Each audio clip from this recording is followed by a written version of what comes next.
balita na ika'y mawiwili. Mga nagbabagang kamao, mga So mga par, matapos nga po ang naging press con kahapon ni Naoya Inoue at Luis Neri mga idol, naging matipid naman po ang binitawan na salita ng Japanese Monster para sa sagupaan nito sa Mexican fighter. At isa lang talagang sinabi ni Inoue dito mga idol na tila pumukaw sa atensyon ng mga boxing media. Ito nga mga idol, nabalak talaga nito in-knockout sa Luis Neri sa kanilang bakbakan. At gusto daw ni Inoue mga idol na makita ng lahat ng mga boxing fans kung paano niya ito durugin sa ibabaw ng boxing ring. Well, kagaya nga sa mga sinabi natin mga idol, halatang gigil talaga si Inoue na durugin si Luis Neri. Hindi kasi natin mga idol kahit kailan narinig sa Japanese Monster na sinabi nito sa mga harapan ng media na ina-knockout nito ang kanyang kalaban kahit sa naging laban mga idol ni Inoue kontra sa ating pambato na si Marlon Tapales. Hindi talaga nito sinabi sa press con na papatulogin niya ang Pinoy boxer. Pero kay Luis Neri mga idol, brutal talaga sinabi ni Inoue ang kanyang bad intention sa Meksikano. Nagpapahiwatig lang talaga ito mga idol.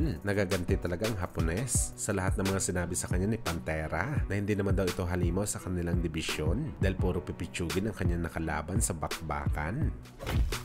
Samantala sa ginanap nga po mga idol ng pagpili ng boxing gloves na gagamitin mamaya para sa bakbakan ni Luis Neri at Naoya Inoue. Pareho pong susuot ng winning gloves ang Hapon at Meksikano. Wala naman problema mga idol sa pagpili ng gloves dahil totok na totok po mga idol ang Team Neri pagdating sa bagay na to para hindi na maulit ang nangyari sa Meksikano. Ang nangyari sa laban ni Inoue sa ating Filipino Flash Nonito Donaire Jr. at sa naging laban nito kay Stephen Fulton na parehong nagka-problema sa gloves. Pagdating kasi sa kanila mga idol, hindi na nakasilyado ang gloves na gagamitin sa laban. Pero sa ngayon mga idol sa laban ni Inoue kay Neri, naging smooth po ang pagpili ng gloves. Nagpapahiwatig lang talaga itong mga idol na kung ano man ang gusot na nangyari dati, malinis na.